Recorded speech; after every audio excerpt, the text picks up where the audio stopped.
gue ini pejabat yang 80% karakternya masih aktivis jalanan. Jadi gue masih punya ngamuk-ngamuknya nih, gue bilang gitu. Gue gak ada takutnya. Saya hanya bisa mewakili semangat pemikiran Pak Prabowo dan semangat pemikiran rakyat. Butuh sebuah ketegasan menghadapi para pengusaha-pengusaha nakal ini. Gitu loh. Saya dalam hal itu saya tegasin. Saya tahu di belakang perusahaan itu siapa-siapa. Banyak petinggi-tinggi. Saya bilang nggak peduli, saya bilang. Kalau kau gunakan kekuasaan itu untuk membuat kesalahan, saya tabrak kamu, saya bilang. Penahanan ijazah. Ya gini, karena ini masalah, ini kejahatan. Itu depan mata semua. Ini kan depan muka kita.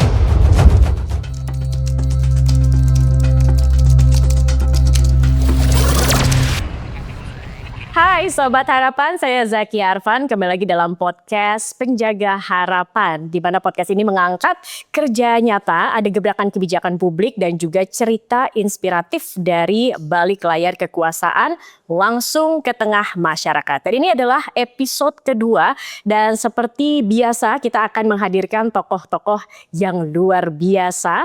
Dan tokoh-tokoh ini ternyata tidak hanya hadir dalam rapat-rapat penting, mereka ini juga langsung turun ke lapangan untuk mengecek bagaimana sih kondisi real di masyarakat. Nah, ini sesuatu yang tentunya akan menjadi cerita yang seru, cerita yang pasti banyak banget nih kisah di balik layar. Dan saya akan langsung mengajak para pemirsa untuk langsung ngobrol-ngobrol dengan narasumber di episode kedua kali ini. Sudah bersama saya Wakil Menteri Ketenagakerjaan Immanuel Ebenezer Gerungan.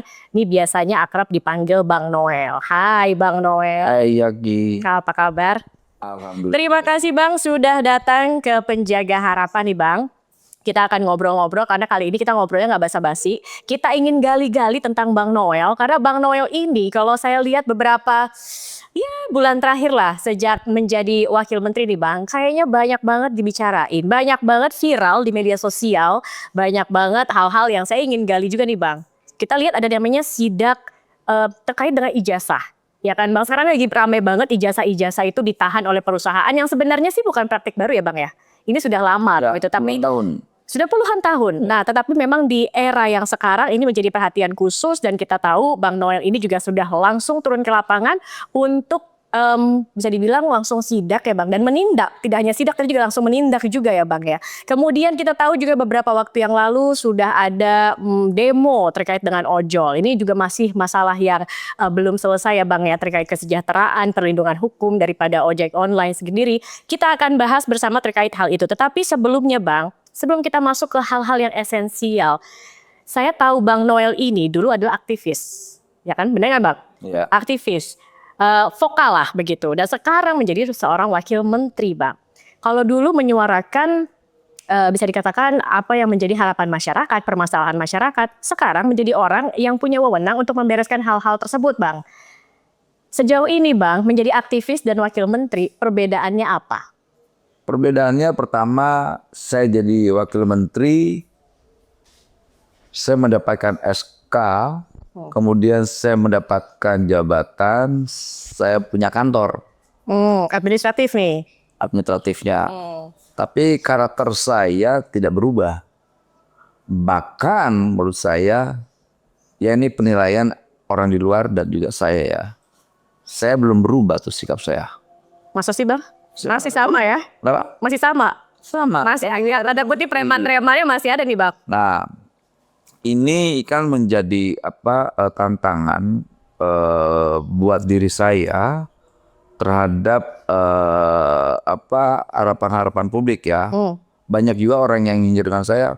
Noel juga dikasih jabatan bisa berubah. Itu saya lakukan waktu saya menjadi komisaris, sedikit pun saya nggak berubah sikap saya.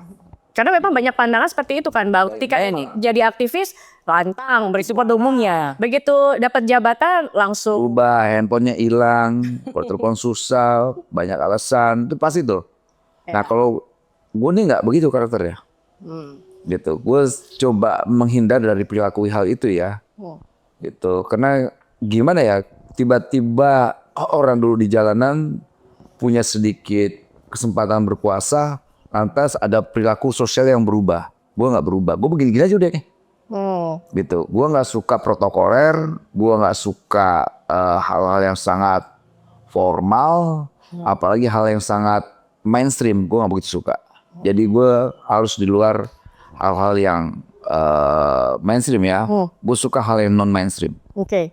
Nah tadi ketika sudah masuk di dalam nih Bang, kan ada yang bilang kalau dulu menyuarakan mah gampang, protes tuh gampang. Tapi begitu di dalam, ini kan agak sulit, mungkin tidak semudah yang dipikirkan ketika kita tidak berada di dalam lingkaran pemerintah begitu.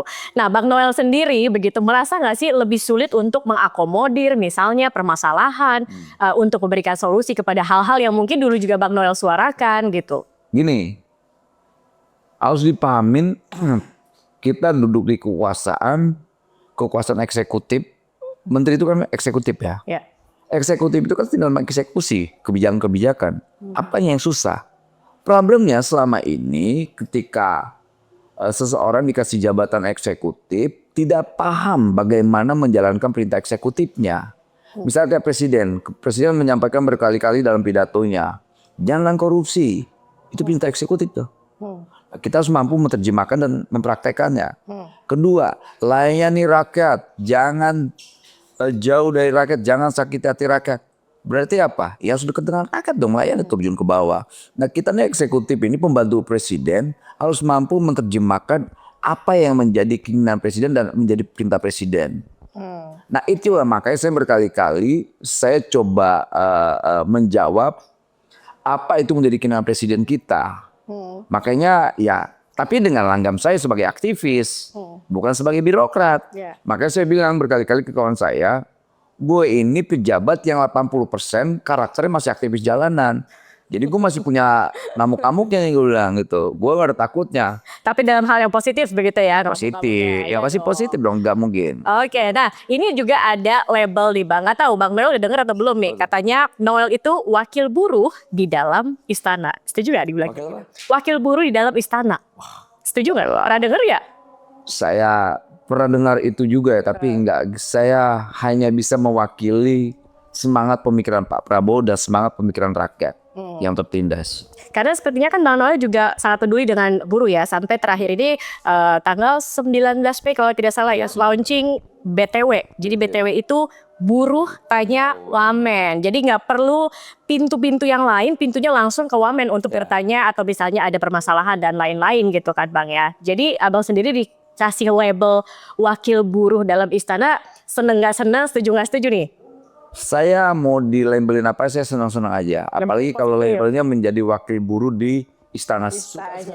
Saya tidak terlalu berat dan tidak terbebani dengan label itu. Oke. Gitu. Karena itu kan label yang mungkin menurut saya itu menjadi tantangan ya. Bagaimana ketika saya di labelin itu mampu nggak kita berpihak terhadap kawan-kawan pekerja atau buruh ya. Dan sampai detik ini alhamdulillah puji Tuhan, saya membuktikan tantangan itu. Tanpa harus ada tantangan juga saya buktikan. Karena saya lahir dari dunia gerakan. Dulu kita waktu 98 kerjaan kita kan advokasi buruh, advokasi petani dan sebagainya. Makanya saya tanya ke kawan-kawan serikat buruh, lu dari tahun berapa menjadi aktivis buruh? Tahun sekian, tahun segitu itu saya udah mimpin buruh. Gitu ya. Oke, Bang, beberapa bulan menjabat sebagai Wakil Menteri Ketenagakerjaan. Kita tahu yang namanya Kementerian Tenaga Kerja salah satu kementerian yang mungkin bisa dibilang banyak hal yang harus dibenahi gitu ya Bang ya. Mengurus tenaga kerja itu tidak mudah. Yang di Indonesia, yang di luar negeri, kebijakan dengan perusahaan dan lain-lain. Ini pasti sangat rumit begitu Bang. Tapi dalam beberapa bulan Abang menjabat ini saya pengen tahu Bang, apa sih momen yang mungkin emosional? Emosional di sini bisa mungkin mengharukan, bisa jadi memang membuat darah mendidih begitu, atau momen apapun yang berkesan. Mungkin bisa 1 atau 2 cerita Bang. Pertama, momen bagaimana ketika kawan-kawan aksi di Kementerian Tenaga Kerja tidak punya yang namanya tradisi pejabat itu bisa datang dan ikut orasi bersama mereka. Jadi setiap aksi kan Kementerian Tenaga Kerja ini kan kementerian yang sangat sangat intens untuk di demo. Makanya saya bilang jabatan saya ini semua jabatan hukum karma nih. Karena di demo setiap hari gitu loh. Di demo terus. Ya kita selalu coba langsung berinteraksi dengan kawan-kawan buruh. Saya berinteraksi langsung. Ayo kita ngobrol apa problem ini. Jadi saya tinggal eksekusi. Jadi misalnya tuntutan buruh, Bang ini Bang terkait upah minimum, gimana nih Bang? Ya sudah ayo kita perjuangkan sama-sama gitu. Karena saya melihatnya presiden itu kan punya narasi besar soal bagaimana menghadapi 2045 Indonesia sejahtera, Indonesia punya generasi unggul, makanya kan connect sekali dengan adanya makan bergizi gratis. Karena kita harus membangun resources yang bagus, SDM yang unggul. Nah, butuh kebijakan-kebijakan yang berpihak juga. Kebijakan ini harus bisa menguntungkan semuanya. Jangan kita hanya bicara tentang perburuan, tapi tanpa melihat industrinya, pengusahanya. Makanya kita ini pemerintah sebagai eksekutif harus mampu menjadi jembatan dua komponen penting bangsa ini, pengusaha dan buruh. Gitu loh. Harus mengakomodir. Jangan saling menekan. Makanya hari ini kan di pemerintahan Pak Prabowo ini lagi gencar-gencarnya melawan apa? Ormas berwatak preman. Lantas para calo-calo tenaga kerja, kasihan kan pengusaha-pengusaha ini, mereka sudah bayar pajak, tapi masih juga dipalak-palakin dengan proposal-proposal. Bayangin kemarin saya rapat di Menko Polkam itu ada 618.000 ormas. Bayangin tuh, kalau seandainya satu perusahaan dipintain 1 juta, kali 611.000 berapa ratus miliar mereka harus kehilangan. Belum setiap hari raya, ada hari raya Idul Fitri, 17 Agustusan, Natalan, Tahun Baruan, belum ulang tahun ormas. Habis duit. Biaya lainnya lebih besar gitu ya Bang. Belum lagi ulang tahun ketua ormas, belum ulang tahun istri ormas, belum lagi ulang tahun anaknya ormas. Anak perempuannya, anak buset, mau berapa? Belum nikah nanti gitu ya. Belum nikahan nanti minta lagi. Nah kayak gini-gini nanti sudah tidak bisa lagi. Praktek itu kita hentikan. Karena kita harus melindungi industri kita. Apalagi di momen perang tarif hari ini ya. Luar biasa. Justru kita bisa mengevaluasi diri kita. Ayo kita mulai ramah terhadap industri kita. Jangan sampai nanti kawan-kawan pengusaha ini malah tidak nyaman. Bayangkan, ini cerita ya para pengusaha ini Pak. Kami ini malah di Vietnam karpet merah. Kok di negeri sendiri enggak ya? Nah, itu sekarang kita lagi lawan. Pak Prabowo kemarin presiden kita sudah menyampaikan regulasi-regulasi yang hanya membuat rumit, hapus. Permen-permen yang kira-kira tidak menguntungkan, hapus. Pertek-pertek yang kiranya tidak berpihak, hapus. Gitu. Dulu waktu saya 2 bulan menjabat di Kementerian Tenaga Kerja, orang yang berani speak up soal Permendak nomor 8 saya. Yang akhirnya itu ada resistensi di kementerian yang lain, dianggap saya mengganggu ya. Sebenarnya enggak. Nah ini gimana Bang lintas kementerian kan? Ini hanya dari kementerian. Terus saya bilang, Permendak nomor 8 itu mengganggu industri tekstil kita. Karena mereka menganggapnya Permen nomor 8 ini, Permendak nomor 8 ini terlalu ramah terhadap impor. Yang akhirnya hancurlah industri tekstil kita. Dihajar impor yang ramah, dihajar lagi dengan produk-produk pasar gelap itu yang ilegal itu. Nah, saya selalu coba menyampaikan itu karena kan saya tidak punya kepentingan. Saya jelaskan kalau seandainya Permendak 8 ini tetap berjalan, ya dampaknya industri tekstil kita hancur. Dampaknya buruk. PHK massal. Lalu kemana mereka larinya? Ke kita. Kalau ada PHK atau ada apa, pasti kan ke Kementerian Tenaga Kerja. Gitu loh. Nah makanya kita speak up. Kemudian Februari itu direvisi. Kemudian disambut lagi oleh presiden kita. Cabut. Jadi presiden kita hari ini Pak Prabowo Subianto semangat melayani rakyat, semangat menjaga para pengusaha nasional kita luar biasa. Semangat nasionalisme, patriotisme. Makanya ke depan nanti kita berharap semangat patriotisme ini yang selama ini tidak ada. Ya mudah-mudahan, tapi saya punya keyakinan di eranya Prabowo Gibran ini semangat itu sudah mulai lahir dan tumbuh. Patriotisme itu kan bukan soal angkat senjata. Bukan sebagai nasionalisme semu. Tapi penting dalam menjaga industri nasional kita. Ramahlah terhadap kebijakan-kebijakan. Jangan membuat kebijakan-kebijakan yang merugikan para pengusaha. Dan itu sudah dilakukan sekarang. Berjalan dong pidato Pak Presiden kita. luar biasa keberpihakan soal ke pengusahanya. Berpihak kepada buruh juga luar biasa. Makanya momentum ini harus kita manfaatkan dengan baik. Kita nggak nemuin lagi nanti pemimpin seperti Pak Prabowo. Nggak nemuin lagi pemimpin seperti menteri saya Pak Yasserli. Nggak nemuin lagi model kayak saya gitu, wakil menteri yang ya gila ini. Tuh kan saya ini gila nih, udah lama gilanya. Jadi berani dar-der-dor lah ya, antar kementerian juga berani intervensi kalau memang kemudian dinilai ada hal-hal yang bisa berdampak, utamanya karena Bang Noel di Kementerian Tenaga Kerja akan berdampak pada tenaga kerja Indonesia. Apalagi saat ini kan secara global begitu ya Bang ya. Iya. Ekonomi mungkin ada penurunan secara global, kemudian juga lapangan kerja gitu Bang. Ini kan juga yang sangat dibutuhkan. Kita punya sumber daya manusia yang sangat banyak, tapi lapangan pekerjaan ini kalau memang kemudian pabrik atau pengusaha pergi dari Indonesia akan semakin abang Noel hilang.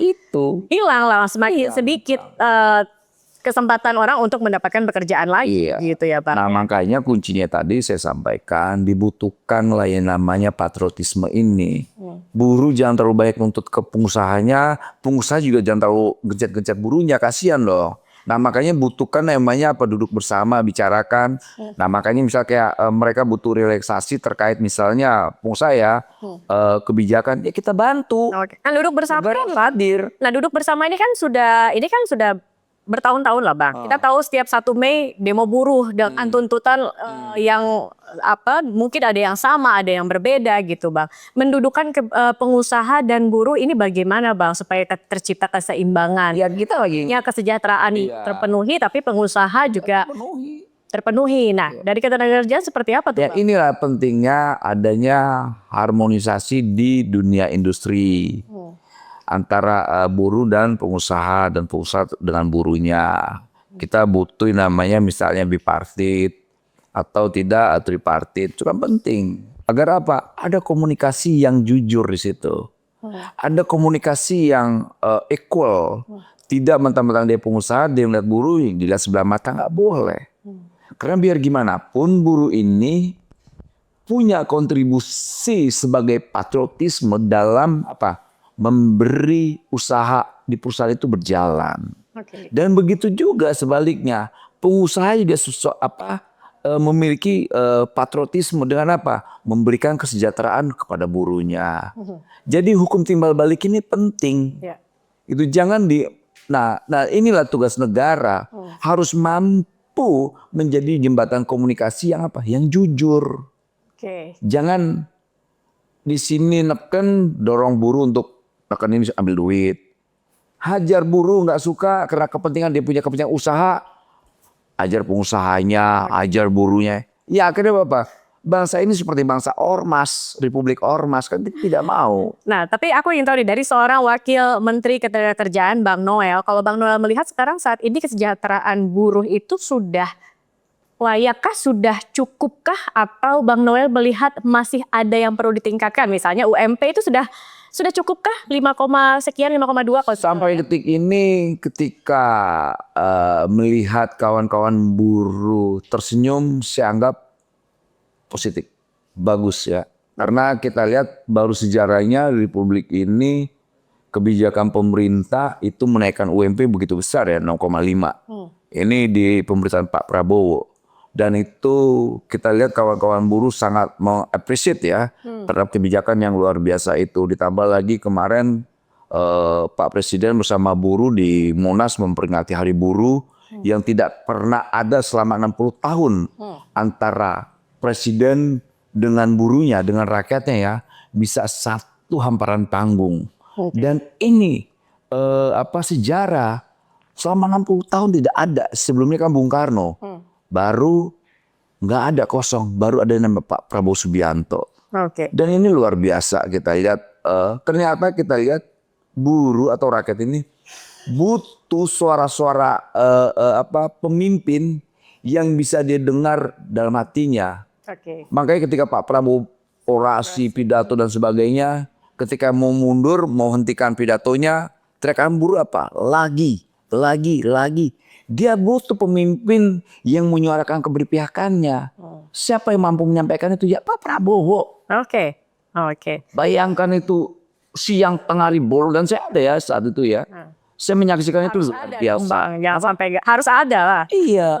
Dan itu kan menjadi catatan sejarah buat bangsa ini. Oke, saya lihat nih Bang Noel ini punya perhatian tersendiri lah untuk buruh Indonesia, begitu ya Bang ya. Salah satunya tadi yang kita sebut di awal, ada yang namanya BTW tadi Bang. BTW. Buruh hanya wamen, Iya. spesifik buruh di sini ya kan. Memang kayaknya Bang Noel ini punya perhatian khusus juga. Meskipun perhatiannya untuk seluruh tenaga kerja Indonesia, tetapi untuk buruh.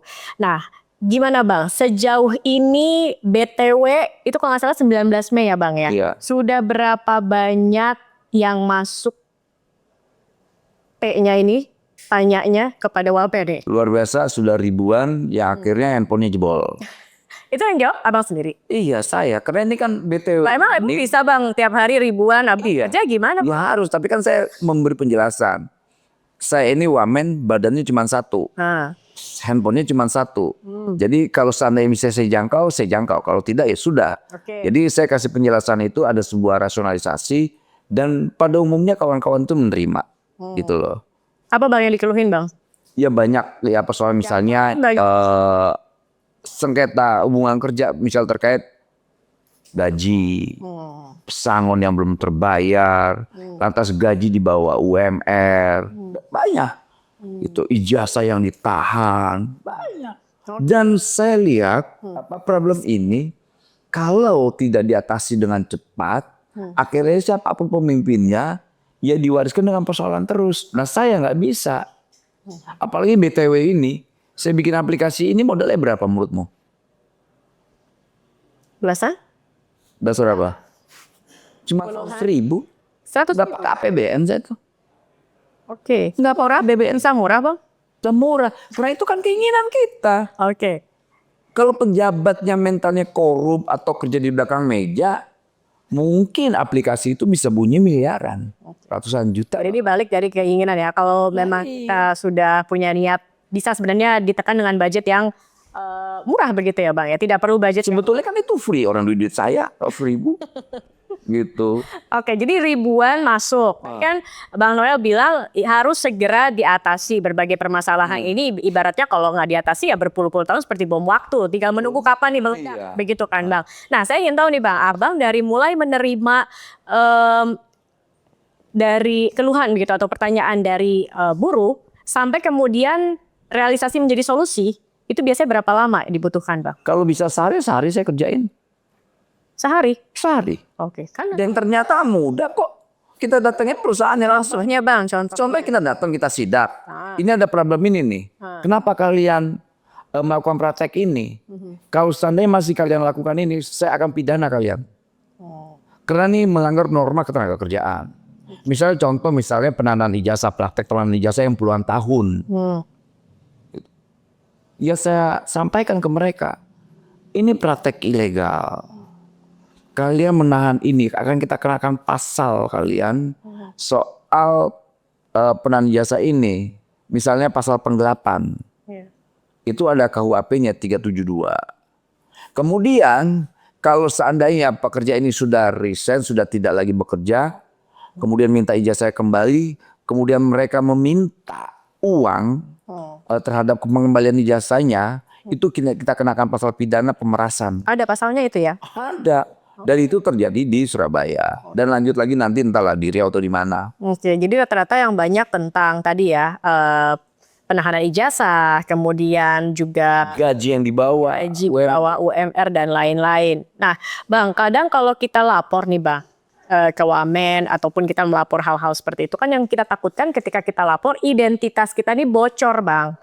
Kemudian si perusahaan ini tahu nih bahwa kita yang melapor misalnya nanti ada tekanan, ada ya macam-macam gitu Bang. Bagaimana Abang menjamin identitas si pelapor ini aman gitu? Nggak boleh, tapi kita Spesifik tertutup. bahas ini misalkan Kalau tertutup tuh hoax, saya anggap terbuka, tapi kita tekankan. Kalau kalian tidak melindungi dia, kita akan tuntut kamu. Oke. Kita tegasin. Pelapor ini penting. Kalau bagaimana kalau kita mau datang tanpa ada sebuah laporan, nanti yang pelapornya tidak dilindungi oleh kita tegasin ke perusahaannya. Kayak tadi contoh tadi sidak. Kita sidak atas laporan orang itu, hari itu juga orangnya dipecat. Langsung kita telepon tuh HRD-nya. berarti kalian tidak korporatif. Saya akan datang lagi, saya bilang. Kalau kalian melakukan praktek ini, saya akan pidana kalian. Nggak jadi tuh, langsung berubah. Butuh sebuah ketegasan menghadapi para pengusaha-pengusaha nakal ini. Gitu loh. Saya dalam hal itu saya tegasin. Saya tahu di belakang perusahaan itu siapa-siapa. Banyak petinggi-petinggi. Saya bilang nggak peduli, saya bilang. Kalau kau gunakan kekuasaan itu untuk membuat kesalahan, saya tabrak kamu, saya bilang. Saya penjara kalian. Saya segel nih perusahaannya hari ini, saya bilang. Saya segel, saya bilang. Langsung tuh. Jadi. Kayaknya memang butuh ya dengan mental-mental preman kayak Bang Noel begini ya Bang ya, yang bisa melawan praktik-praktik yang tidak legal begitu ya Bang ya. Prakteknya saya anggap ini bentuk kejahatan. Yang kejahatan yang dibiarkan oleh negara, bahkan negara melegitimasi. Dan ini praktek ini puluhan tahun. Dan praktek ini pesta poranya harus kita akhiri. Yang bisa mengakhiri itu ya Prabowo pemerintahannya. Ini dan saya sebagai pembantu. Masalah penahanan ijazah menarik Bang, karena ini bukan praktik setahun 2 tahun. Ini udah praktik berpuluh-puluh tahun. Kenapa ini menjadi concernnya Bang Noel? Penahanan ijazah. Ya gini, karena ini masalah, ini kejahatan. Itu depan mata semua. Ini kan depan muka kita. Kalau selama ini kenapa diabain? Saya nggak tahu negaranya kemana.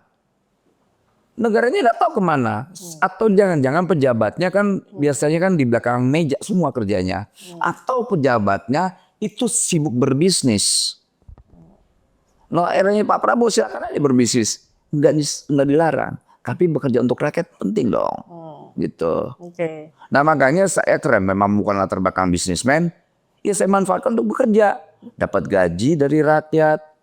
Ya kan? Dapat fasilitas. Fasilitas itu kita gunakan untuk melayani. Apalagi saya dikasih kekuasaan eksekutif. Walaupun sebagai wamen ya. Saya gunakan kekuasaan itu untuk berpihak. Nggak ada urusan saya.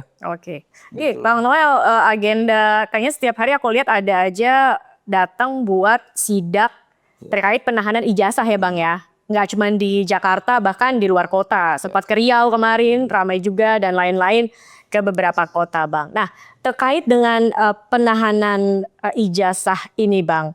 Sebenarnya ini kan sudah ada surat edaran juga yang dikeluarkan oleh Menteri Tenaga Kerja begitu ya Bang ya. Sudah ibaratnya sudah ada pidananya, sudah ada surat edarannya. Nah kemudian kalau Abang melihat Bang, seberapa luas praktik ini sebenarnya sudah terjadi? Berapa dalam sih Bang sebenarnya Bang? Udah luar biasa, ini praktek ini kan puluhan tahun gitu loh. Lantas di kementerian kita tidak ada regulasi soal bagaimana melarang untuk tidak adanya praktek penahanan ijazah. Karena kan terkait dokumentasi pribadi orang itu sudah ada resolusi atau konvensi di ILO. Itu nomor 29 ayat 2 1930. Memang kita belum ratifikasi. Tapi minimal kita adopsi. Nah ini tidak. Ya akhirnya ketika kita terjun ke lapangan, mana Pak? Untungnya ketika kita sidak di Surabaya, ada namanya Perda nomor 8 tahun 2016. Itu ada sifatnya perintah, larangan, dan bahkan ada pidananya. Nah akhirnya apa sih Bang? Beda dong. Pidananya apa, bisa dipidana apa? Penjara atau? Penjara, hukuman badan. Itu. Nah makanya saya bilang, loh kok kita kementerian tidak ada nih regulasi ini. Maka dibuat surat edaran. Nah akhirnya tahap awal kalau kita bikin permen terlalu lama. Kita bikin regulasi apa saya bilang yang bisa cepat, saya bilang. Kita malu dengan pemerintah daerah. Mereka punya regulasi bahkan perintahnya sampai pidana. Kok kita tidak ada? Nah, diskusi-diskusi bilang, lakukan. Bikin formulasi yang tepat seperti apa saya nggak ngerti, saya gituin. Akhirnya dibikinlah surat edaran. Gitu. Surat edaran ini penting karena kita mau nanti ke depannya langsung bikin namanya permen. Peraturan menteri. Hal kayak begitu kan nggak susah. Nah makanya banyak pertanyaan publik, loh pejabat ini selama ini kemana ya? Gitu. Jangan salahkan publik dong mempertanyakan hal itu. Nah alhamdulillahnya menteri saya dan saya akhirnya tahu masalah ini, ya kita bikin regulasinya. Walaupun hanya baru sebatas SE. Tapi lumayan lagi gercep lah Bang. Oh iya dong, gercep. Kita kan nggak lambat. Ya. Oke lah, boleh lah. Nah itu kalau tadi udah dari sisi Kementerian Tenaga Kerjanya. Reaksinya perusahaan Bang begitu ketika disidak. Nah mereka gimana nih Bang? Ada resistensi misalnya kayak ya abis kalau nggak ditahan ya mereka sewaktu-waktu misalnya resign atau pergi atau seperti apa. Atau mereka memang mengakui bahwa itu hal yang salah atau jangan-jangan mereka nggak tahu kalau sebenarnya itu tuh tidak boleh loh gitu. Itu tuh bisa pidana loh menahan ijazah tuh gitu. Banyak kan melakukan perlawanan. Banyak kan melakukan perlawanan. Mayoritas ngelawan. Berani dia lawan Abang? Untuk sementara berani. Apa alasannya melawan? Pertama ya argumentasinya ya tadi itu takut kabur, mereka mencuri apa, dan itu menurut saya fitnah terhadap rakyat. Yang dia fitnah bukan orang itu, yang dia hina adalah bangsa ini.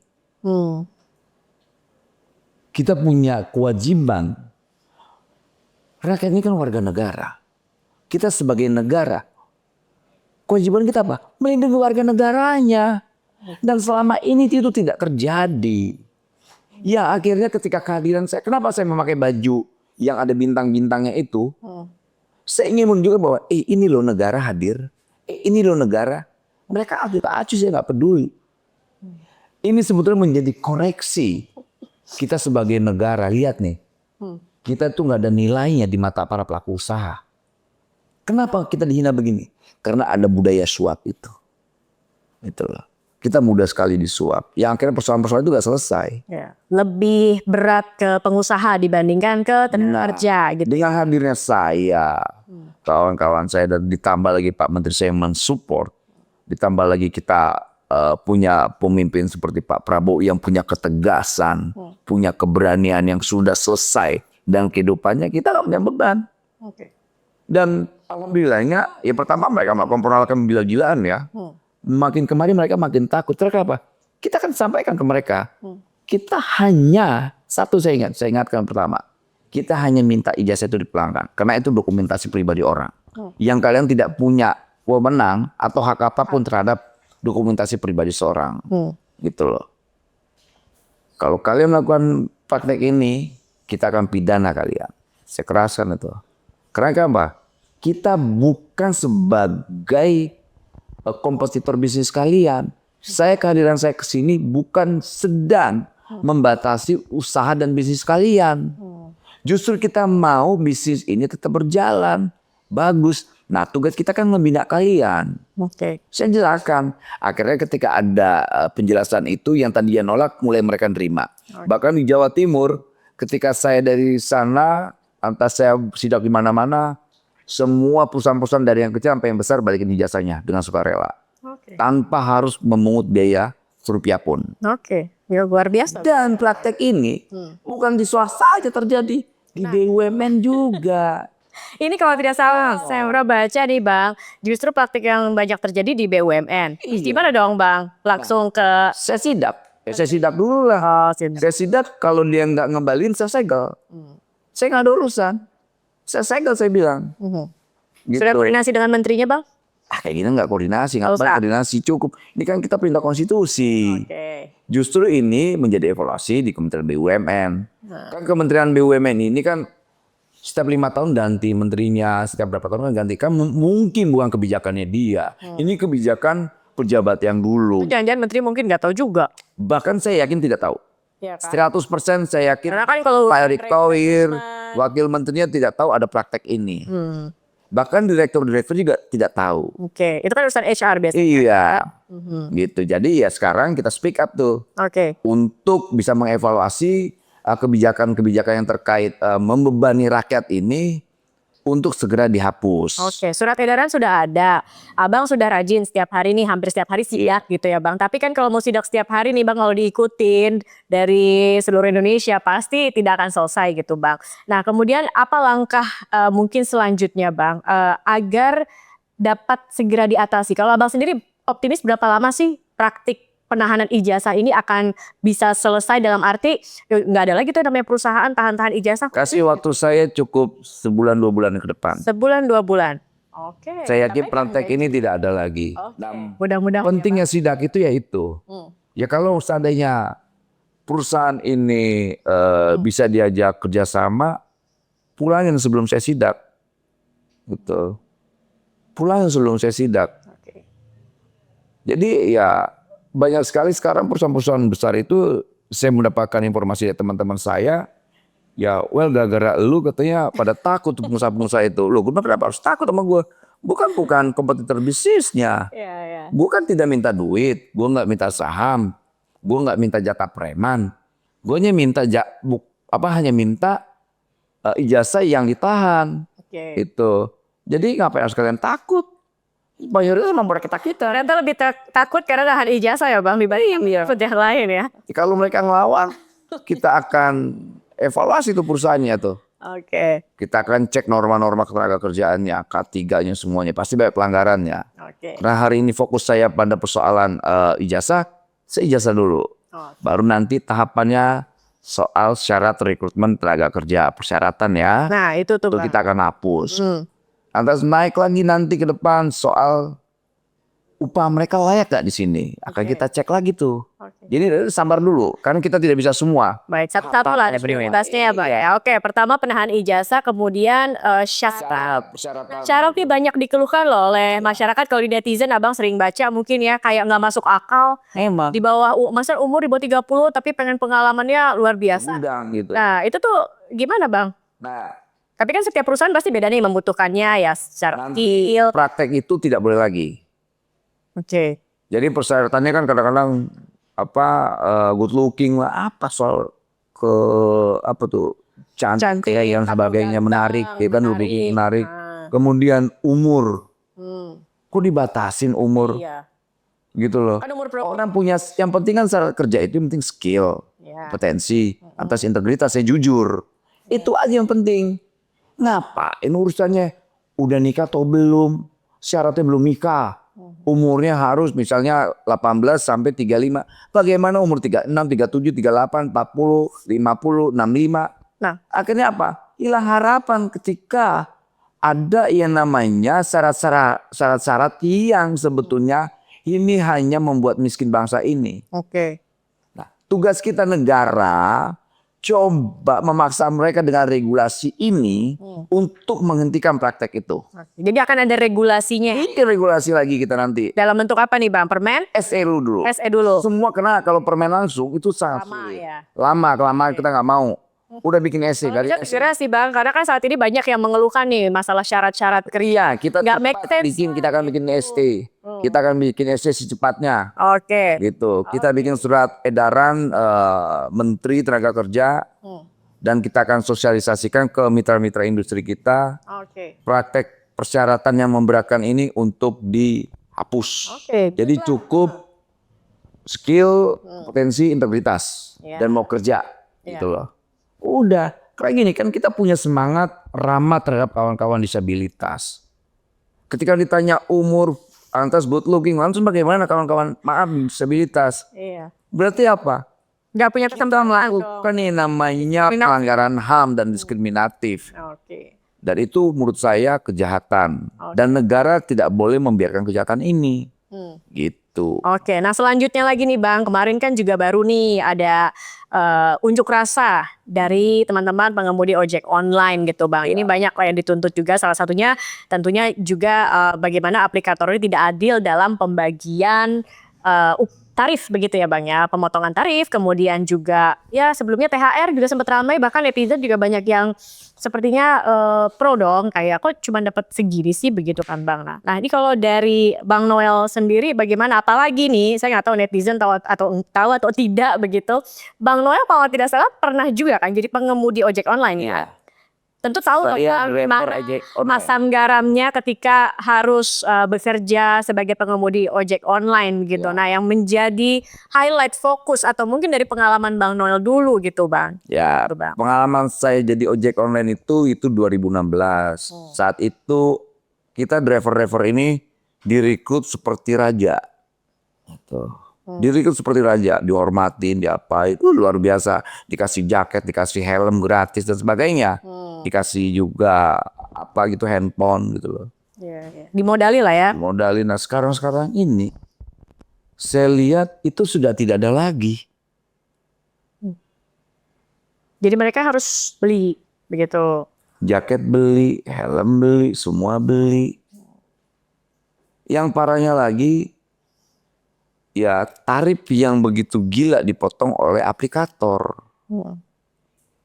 Nah itu bagaimana peran Kementerian Ini kan ya Bang? selain potongan itu, saya cerita sebelumnya ada misalnya kayak kawan-kawan kan kita punya budaya tradisi setiap tahunan menghadapi Idul Fitri itu pasti ada THR ya kan? Iya, iya. Dan THR ini menjadi tuntutan kawan-kawan setiap menghadapi hari besar tidak pernah dipedulikan. Nah dengan adanya saya, kita bikin rumusannya untuk segera adanya THR. Walaupun kita sedikit turunin namanya tidak THR atau tunjangan hari raya, kita bikin namanya bonus hari raya. Bonus hari raya, oke. Disepakati lah. Kita udah ketemu kan, kita aja maksa, kita sepakati, kita ajak ngobrol semua aplikator platform digital ini. Lantas Pak Menteri sepakat, dibikin surat edaran, kemudian disampaikan oleh Presiden langsung. Itu pun mereka ngembangkang. Aplikatornya? Aplikator ngembangkang. Oke. Angka 50.000 itu sebenarnya buat? Ada yang dikasih 50.000, ada yang benar-benar nggak dikasih. Alasan mereka nih yang baru, karena kita nggak tega, kita kasih. Lalu ada juga yang 10 tahun, 5 tahun, ternyata nggak dikasih sama sekali. Dan yang lebih ironisnya, mereka nipu. Dia udah nipu presiden saya, nipu menteri saya, nipu wamennya, dia nipu juga rakyat ini.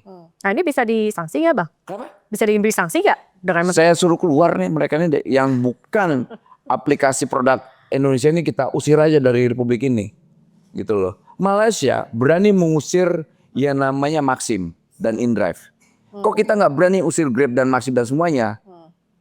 Nggak boleh dong, bangsa ini jangan dihina karena kita butuh tenaga kerja, lantas bangsa ini dihina, direndahkan, saya nggak bisa. Tapi Bang, pengertian masyarakat atau pengertian saya lah ya, THR itu didapatkan, yang selama ini saya tahu, THR itu didapatkan oleh pekerja yang tetap begitu Bang. Nah kalau dengan ojek online ini kan bisa dikatakan mitra begitu ya, bukan pekerja tetap. Nah ini sebenarnya bagaimana sih Bang? Apakah memang THR itu hanya untuk pekerja tetap atau sebenarnya dalam undang-undang atau regulasi dari ketenagakerjaan, THR, bonus hari raya atau apapun namanya, ini juga memang wajib diberikan dari perusahaan ke apapun sebutannya itu untuk tenaga kerjanya begitu Bang? Nah ini adalah penting jawaban ini. Karena ini selama ini adanya gig worker, lantas ada platform digital, kita lemah terhadap regulasinya. Nggak ada regulasi itu. Akhirnya apa? Dimanfaatkan ruang kosong itu Gig ekonomi dengan platform digital ini. Belum terlalu belum jelas begitu Iya. terkait Ditambah itu. Kedua, ada penyimpangan definisi soal mitra. Mitra, selama saya hidup di republik ini, saya yakin dari sebelum-sebelumnya ada republik ini pasti definisi mitra itu saling menguntungkan. Iya atau enggak? Iya, kan bermitra. Bermitra. Masalahnya ini ada penyimpangan definisi. Oke. Ada nggak di negara manapun yang menganggap driver ojek online ini mitra? Tidak ada, cuma ada di Indonesia. Karena kenapa? Tidak ada regulasi. Karena kenapa? Ada penyesatan definisi di situ. Oke, berarti ini seharusnya membuat regulasi siapa? Negara dong, pemerintah. Ada tenaga kerja? Iya, bukan tenaga kerja aja. Apalagi untuk kawan-kawan di Kemenhub ya. Ya menurut mereka ada kebijakan yang tidak berpihak terhadap mereka. Makanya mereka teriak. Waktu di Kemenaker kan soal THR. Kita sudah membuat regulasi. Gitu loh. Oke. Nah nanti mereka berjuang terus. Harus saling bertemu dong, duduk bersama. Iya dong. Bahas. Karena gig ekonomi kan bukan hanya pengemudi ojek online, konten kreator seperti itu kan, kemudian dan lain-lain yang terkait dengan gig ekonomi. Ini menyangkut beberapa profesi gitu Bang. Jangan sampai kemudian tidak diuntungkan juga begitu kan, harus diatur. Nah ini kapan Bang? Yang mana? Terkait dengan gig ekonomi ini untuk regulasinya. Karena kan kita di lembaga kementerian kan punya tanggung jawab itu, misalnya Kementerian Perhubungan atas KMDG. KMDG kan soal regulasi ininya tuh apa namanya ini aplikasinya. Kemudian Kemenhub itu kendaraannya. Kita ini kan soal tenaga kerjanya. Nah semoga aja nanti kalau kita sudah jelas ya soal keberpihakan kita berharap juga Kementerian Perhubungan juga bisa sama dengan hal yang kayak kita lakukan ya, bisa membuat regulasi yang berpihak. Karena dalam regulasi di Kemenhub yang 100 berapa tahun 2000 berapa itu, kalau menurut kawan-kawan driver itu kurang berpihak. Semoga itu bisa direvisi lah ya, karena regulasinya 15% plus 5% lah. Apa saya kurang tahu itu, saya nggak ngikutin. Kemudian di Kemdigi itu ada regulasi juga, malah juga kurang berpihak sama kawan-kawan driver. Nah, saya sedikit ingin menyampaikan ke kawan-kawan driver bahwa posisi Kementerian Tenaga Kerja akan selalu bersama kawan-kawan driver ojek online. Itu sudah garis merah yang nggak mungkin kita langgar, gitu loh. Makanya saya dibenci dengan aplikator, gitu sampai di Ya tapi kan memang sudah tugasnya masing-masing kan sudah ada nih. Kalau Kementerian Tenaga Kerja memang harus memproteksi bagaimana tenaga kerja ini jangan sampai dirugikan begitu kan Bang. Oke, nah Bang kita sekarang minum dulu dong Bu. Boleh, saya udah duluan malah. Lu duluan, ya lanjut. Aus juga ternyata ini ngobrol kita udah cukup lama juga. Ini gue, tenggorokan gue. Oke, nah Bang sekarang kita ngobrolin sedikit nih Bang tentang upgrade skill lah ya untuk tenaga kerja Bang. Apalagi kita mau menuju Indonesia Emas 2045, bonus demografi yang katanya akan mencapai puncak di tahun 2030. Kita butuh yang namanya 2045. 2045 kan Indonesia Emas, tapi untuk bonus demografi ini kan nanti diperkirakan puncaknya 2030. Kalau tidak dikelola dengan baik, ini bisa menjadi bumerang gitu kan, Bang. Nah saat ini kan kita melihat juga banyak BLK yang sedang digenjot terus begitu, Bang. Tapi antara kebutuhan dengan skill yang ada saat ini nih masih belum ketemu. Nah ini ada tidak strateginya, Bang, mungkin untuk menyelaraskan kebutuhan saat ini dengan skill yang kebutuhan industri dan kebutuhan pencari kerja itu penting.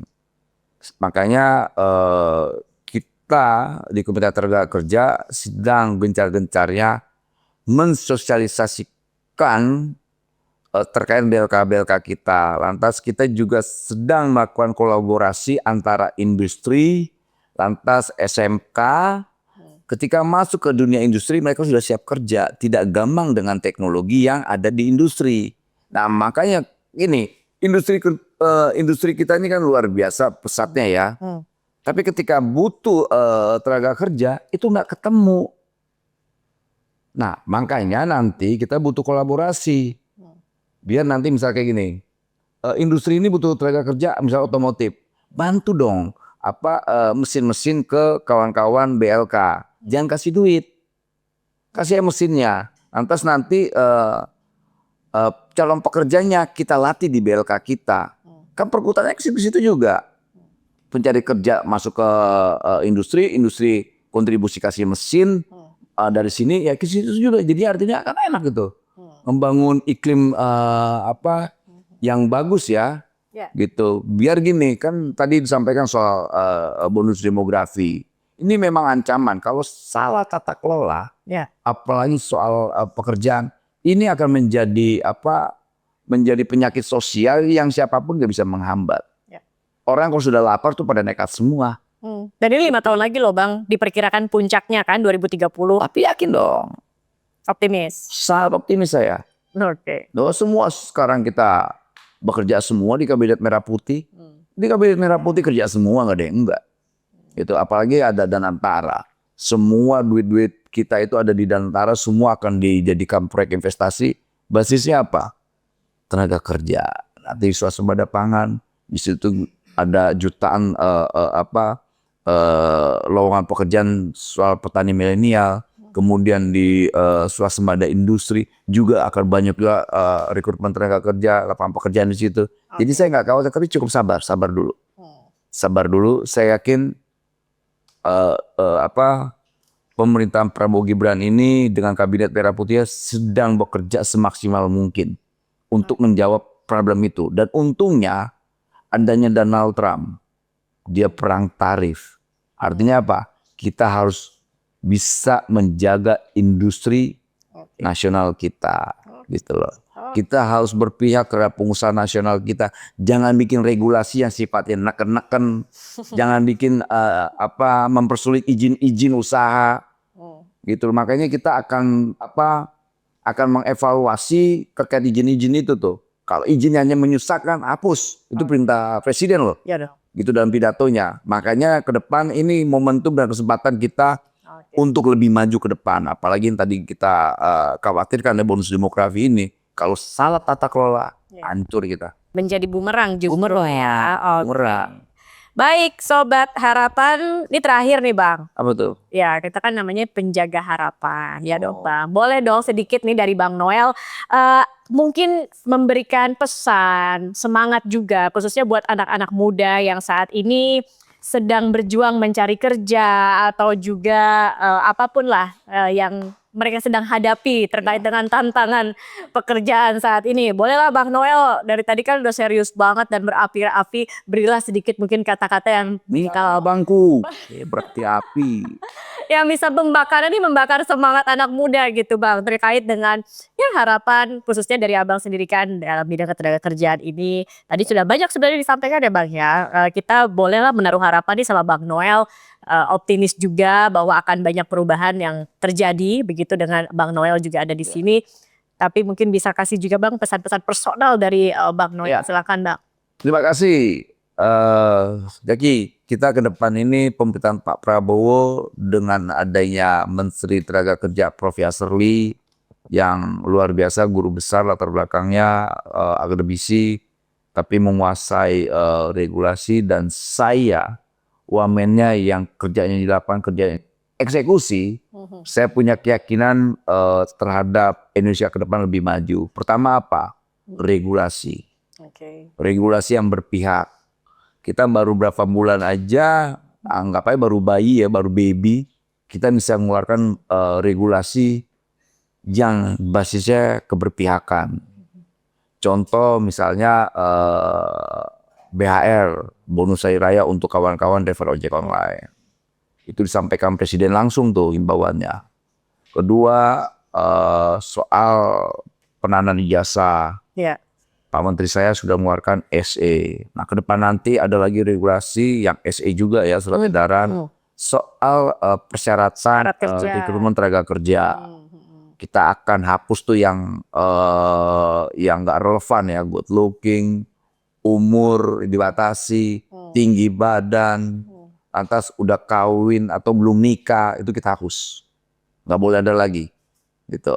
Jadi saya berharap dukung pemerintahan ini.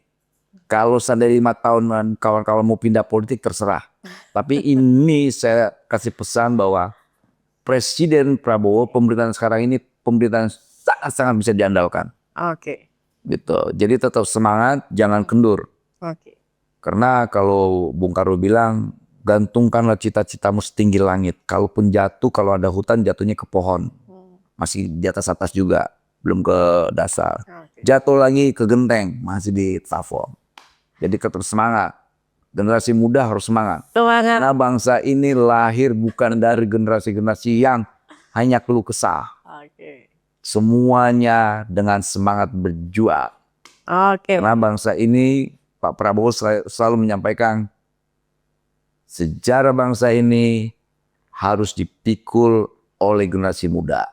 Semangat untuk kaum muda. Indonesia terang bersama Prabowo Gibran. Oke, baik, terima kasih. Jadi Sobat Harapan bolehlah menggantungkan harapan pada wamen kita nih Bang Noel. Tadi sudah ada beberapa yang pokoknya kita tunggu ya Bang ya realisasinya. Sudah ada yang berjalan, masih ada yang kemudian nanti akan dilakukan. Dan semoga ini juga memudahkan sobat-sobat harapan yang mungkin saat ini sedang masih berjuang mencari kerja atau masih berjuang di lingkungan kerjanya dengan regulasi-regulasi yang sebenarnya tidak sesuai. Iya, tidak sesuai dengan apa yang sudah diatur oleh pemerintah gitu. Jangan lupa tadi lapor di BTW.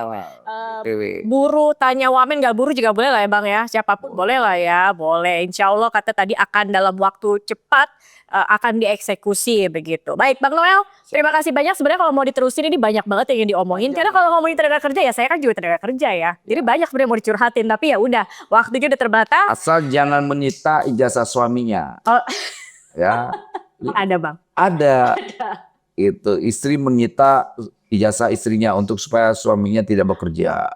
Lah, gitu ada tuh. Itu gimana Abang ikut turut tangan langsung untuk banyak kasus-kasus yang aneh-aneh laporan ke saya. Ada lagi? Ada yang gajinya setiap bulan langsung dipotong oleh istrinya. Waduh. Gue yang kerja Bang. Wah itu mah Tuh langsung lemes lo sebagai perempuan kan. Kalau saya nggak lemas. Itu nggak lemas, tapi itu kan bukan emang udah banyak ya bang, gaji dipegang sama istri gitu. Ya pegang Aduhnya semua. keterlaluannya keterlaluan itu wamen tenaga kerja. Makanya udah kok soal gini-gini lapor ke gue. Terus balasnya apa dong bang? Iya ngapain? Kira gini, itu sudah menjadi hukum alam di dunia perempuan. Duit suami, duit istri. Duit istri, duit Tuhan. Gimana kita mau jalan? Nah, langsung iya loh. Uang suami, uang istri, uang istri, uang Ini istri. gak adil. Kita sebagai laki-laki kita akan melawan itu semua. Ini kebijakan yang tidak adil buat laki-laki. Rezeki suami kan gimana perlakuan suami ke istri bang? Ya, lu jangan bikin regulasi sendiri dong. Kalau soal gini semua tiba-tiba sikap perempuan mengiyakan. Saya jadi kasihan bang. Kok kasihan? Jadi wamen berat juga ya sampai harus ngeladenin curhatan-curhatan Ya, begitu ya. begitulah. Bang? Apa perlu diatur nih bang regulasinya? Ya penting lah diatur Penting ya. juga Jadi itu. kayak akan ada regulasi wamen bahwa kalau uang suami nggak boleh dikasih istri gitu. Ya boleh, tapi jangan banyak-banyak. Jangan banyak-banyak. Tapi jangan-jangan curhatnya wamen sendiri. Jangan sampai nanti suami-suami itu melakukan kejahatan. Abang? Kejahatannya apa? Dia mencari uang pinggiran ditaruh di samping-sampingnya. Abang tipe yang uangnya dipegang sendiri apa dikasih istri? Ya kalau gue jujur sama lu ntar bini gue tahu dong. Mau gue. Karena gini, gue pernah nyimpen duit, ketangkep bini gue, diambil depan muka gue. Udah, kita Nggak bisa ngapa-ngapain dong. ketahuan. Ngomong pengakuan. Itu aib kan. Udah kita umpetin jauh-jauh, umpetin sebelah sini, dalam-dalam sini, ketahuan istri. Hah, udah jadi milik bini, udah berat. Apalagi kalau kita minjem cepet, bunganya bisa 1 juta, 2 juta, 10 juta loh. Pinjol dong bang. Ya, iya bini tuh, makanya gue bilang bini itu bahaya. Waduh, oke, istri Bang Noel itu tadi sedikit curhat dan Lu begitu nggak? gitu. Gue tanya, lu begitu nggak? Oh enggak dong. Bener lu bohong dosa lu ya. Wow. Gue bilangin lagi lu lihat aja. Gitu. Jadi banyak ya Bang curhatan-curhatan yang Banyak sesuai. banget. Jadi sobat harapan yang ingin curhat meskipun mungkin tidak berkaitan langsung dengan regulasi dan ketenagakerjaan monggo, karena sepertinya wamen kita juga bisa ya memberikan solusi untuk permasalahan-permasalahan pribadi ya Bang. Iya, jadi konseling gue ya.